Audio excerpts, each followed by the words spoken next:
Hello everybody and welcome back to another video. Now today's video is going to be a bit of a follow-up to the video that I did last week on this Microsoft Office Beta 2 Kit 2003. If you haven't seen that video, I'll have a card up at the top right of your screen right now if you want to go check it out. But we took a look at this kit in that video, and I mentioned that I also got this Microsoft Security Resource Kit as well, and that's what we're going to be doing in this video. So I'm going to kind of be doing the same video style where I'm just going to be going through this kit, and then we're going to be taking a look at what is actually on some of these CDs that's contained in here. This was made by Microsoft to, as you can probably tell, kind of promote how secure that their operating systems and their software was, or at least they claim it to be, and they give a few reasons why. So let me go ahead and actually open it up here. It says it contains a security resource CD, and it also contains a few different operating system evaluations as well. So here's the CD right here. I'm going to go ahead and kind of take it out to show you what it looks like. This was actually published by Microsoft TechNet, so this was, I believe, available for TechNet subscribers to purchase. So yeah, this is what the actual design of the discs look like. It kind of matches like the packaging that's around it, which is definitely pretty cool. Over here it's got some more information about it. So it says, get secure, stay secure. Maintaining the security of systems connected to the internet is a concern fundamental to doing business in the digital age. Microsoft believes that every company, no matter how large or small, deserves and should expect a secure experience when conducting business online. It obviously goes through and kind of tells you why you should care pretty much about online security. And it says that you can't rest until all of your systems are secure, neither will we. So showing their commitment to business customers, basically. So when we fold this back, I'll go ahead and do this here to kind of show you what we get. So we fold this back and we have two different CDs right here. We've got one that contains a 120-day evaluation, which all of these are 120-day evaluations for Microsoft Windows XP Pro. And then up here we have one of those same evaluation CDs for Windows 2000 Advanced Server. But this isn't all we have. If we actually fold back this piece of paper right here, if we go back one page, it has some more information about some of the stuff that it contains. And then if we fold it back once more, we've got two more CDs right here. One of these is for the Microsoft Systems Management Server. It's a 120-day evaluation of that. And we also have the Microsoft Internet Security and Acceleration Server 2000 Enterprise Edition, mouthful there, 120-day evaluation of that as well. And on this little insert here, it kind of gives you some information about the system requirements for running these different operating systems, and some more information about the resource CD down there. And on this middle page, it kind of tells you about what is included. Apparently, they also include Office XP. Or at least they kind of tell you about how secure Office XP is. Some of the security features of XP Pro, Office XP 2000 Server, Exchange 2000 Server, Internet Security and Acceleration Server, and Systems Management Server. So it kind of gives you a brief list of major security features that they have in these programs and operating systems. So yeah, definitely a much smaller kit. Let me actually fold this correctly here. Definitely a much smaller kit than the Microsoft Office Beta 2 kit. There were a ton of CDs in this kit. It took definitely much longer to actually go over here. But what I'm going to do now is actually switch over to some screen capture software, and we're going to actually take a look at some of these CDs. I assume that the operating systems are probably going to be pretty self-explanatory, but we're definitely going to dive into that security resource CD. So let's go ahead and do that. Alright, so we're in our trusty Windows XP virtual machine once again, and like I mentioned, I'm going to go ahead and start off with that security resource CD, and probably spend the majority of the time, I would guess, on this CD, as all the other ones are just operating system evaluation CDs. But we're going to see if they are like themed differently, because they are part of this security resource pack. So we'll definitely take a look at them. But I've just put the main security resource CD in the drive right now, and it is automatically going to open up with this default.htm. So we'll go ahead and click on yes, just to confirm that we want to load from the CD here. So it's just automatically done this. I haven't had to do anything. So it's come up with this Security Resource Kit. Welcome to the Microsoft Security Resource Kit. This resource CD is intended to provide you with necessary tools and information to help you get and stay secure. So it kind of tells you what's inside, what's at a glance down here. It has, looks like it's got some animations, some demos.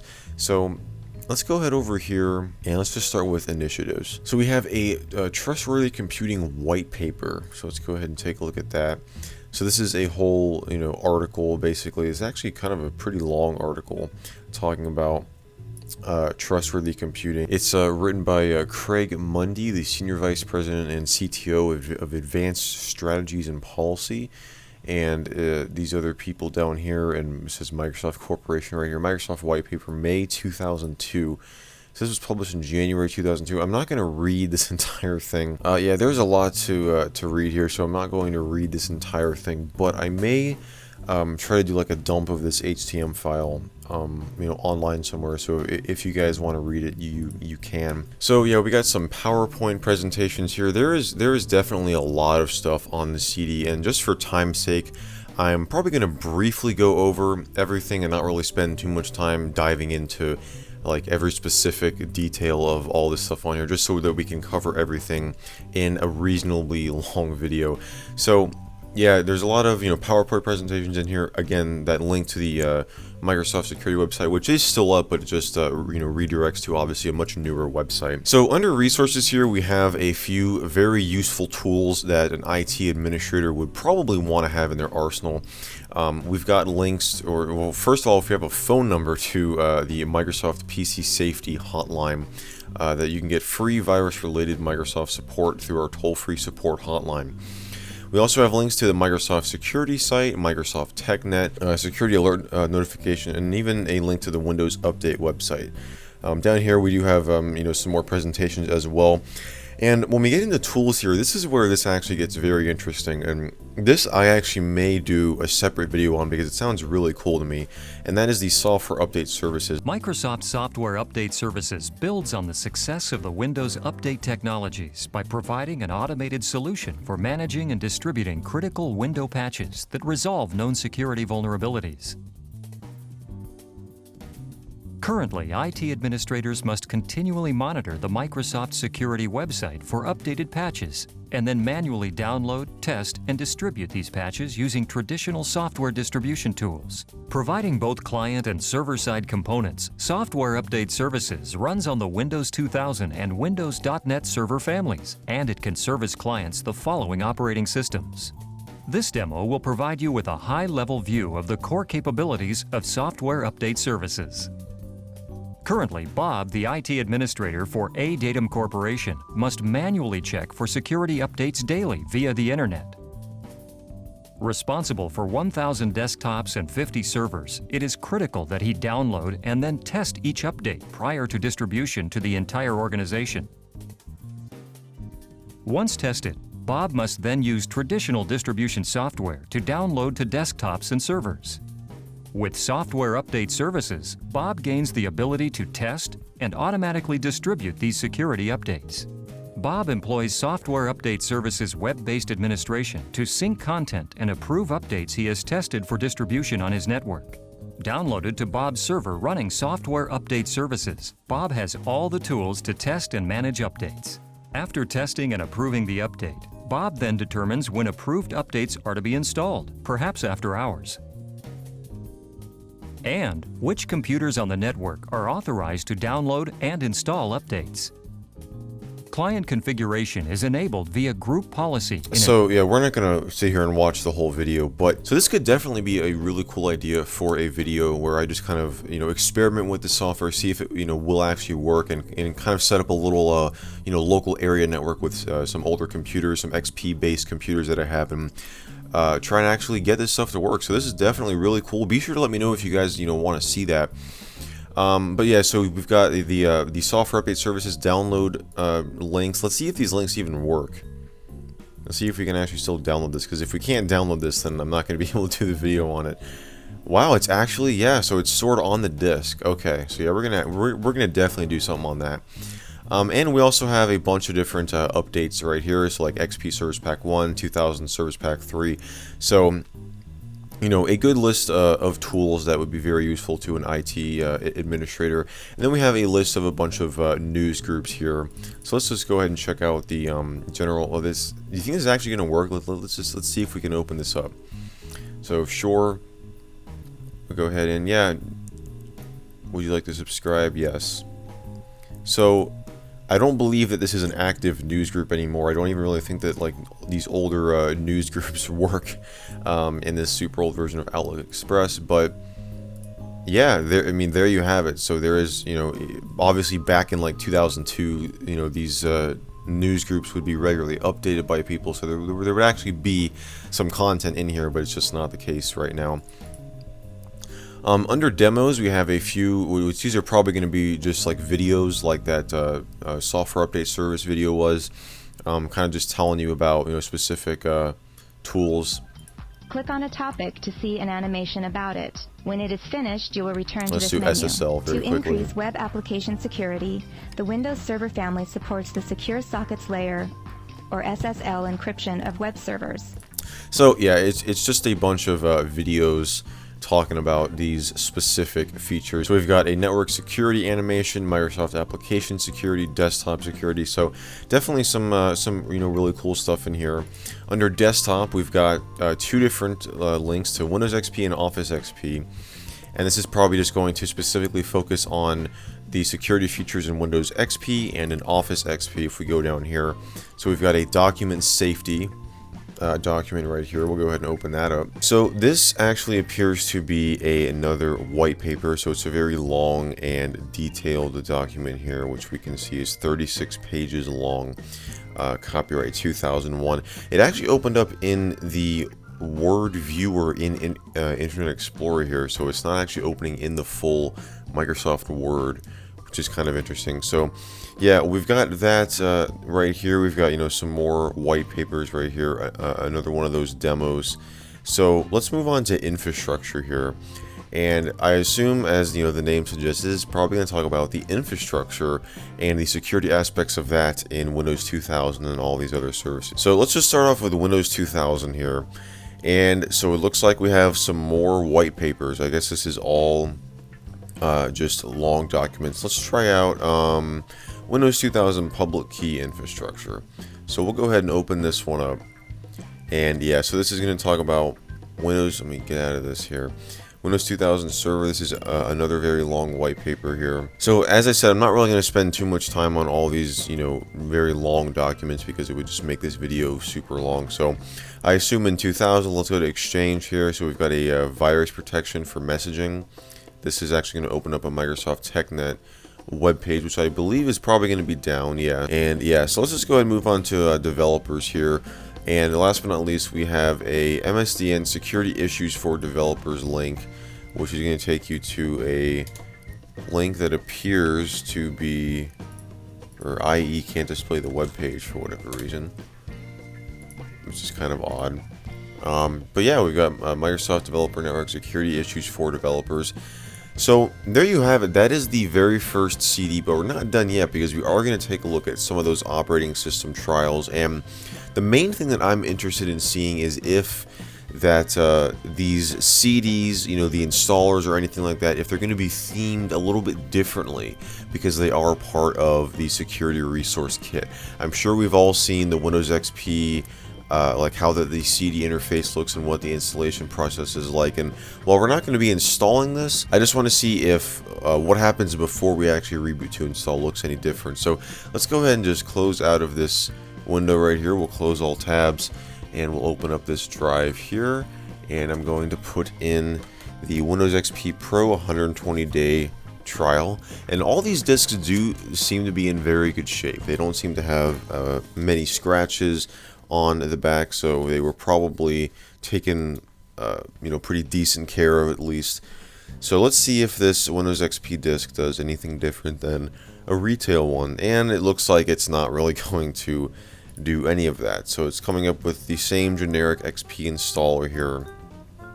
Let's go and explore these files here. So yeah, it looks like the same file structure that we would have on a standard retail XP disk. So all of our files inside of the i386 folder, but they do include a product key, which is very nice. So we could, if we want to, go through here and install some optional components. but I'm just going to go ahead and exit out of this one. Maybe some of the other ones will look a little bit different because, you know, they are servers. Pretty much all the other ones, yeah, so the other 3 we have are all server related. Let's just start with Windows 2000 Advanced Server. So we'll go ahead and put that in. And this may actually come up with an error saying that, you know, the version of Windows you have currently installed is newer than the one you're trying to install, which the Windows XP one did not do. So that may actually be a newer version of Windows with a service pack. So yeah, right here the CD-ROM is from an older version of Windows than the one you're presently using. So it's not going to allow us to install it. But it looks pretty standard, you know, like a Windows 2000 era setup screen. I mean, pretty much all of the Windows 2000 family of OSs, they look very similar to, you know, like this menu here when you open it up for the first time. So yeah, it's going to have the installation and the add-on components disabled, but overall looks very generic, very similar to a standard Windows 2000 setup. So yeah, we'll go here, i386, got all the same files in there. Boot disks, you know, pretty same looking file structure, so there's not really much to see there. Well, I guess we can check out, you know, the other 2. I mean, if it's not going to take that long, I mean, might as well. So we'll go ahead and take the 2001 out. We're going to go ahead and put in, let's do the Systems Management Server, 120-day evaluation of that. So yeah, both of these servers, the Systems Management Server and the Internet, oh, okay, well, that just came right up. Yeah, both this Systems Management Server and the Internet Security and Acceleration Server are not actually operating systems. They're just server software that you would install on top of an operating system. So Systems Management Server needs at least Windows NT Server 3.5.1 or later, and Windows, or the Internet Security and Acceleration Server, the ISA server, needs, let's see, operating system 2000 server, 2000 advanced server, or 2000 data center server, or data center edition. So we could set this up. I mean, who knows, I may end up doing a video on this. I mean, if you guys want to see something server related, I could try to do something on this. I'm not really going to go through, you know, the installation because I don't really want it installed in this VM here. There is actually a link to install NT 4.0 SP4. So I assume if you were using Windows NT 4 and you wanted to update to Service Pack 4, you could do that right from this disk, which is very convenient. Let's just go ahead and, last but not least, go ahead and take a look at the Internet Security and Acceleration Server. Kind of looks a little bit different, honestly, a little bit more flat and modern looking, I would even say, than the previous one. You know, this whole menu here, so we can go through install server, run ISA server enterprise initialization. You can read about migrating to an ISA server. You can register the product, read the installation guide, preview release notes. Let's just do that. So here are the release notes, you know, some of the major features contained in this release of the IIS server. Most of these links, this is probably not really going to work. It's probably going to come up with an error. Trying to go to this Microsoft website, yeah, it's not even doing anything. That could be just IE8 being stupid like it usually is. So yeah, I'm not really going to go through the whole installation here. I could possibly make a future video on this if I could find a use for this that would actually make an interesting video.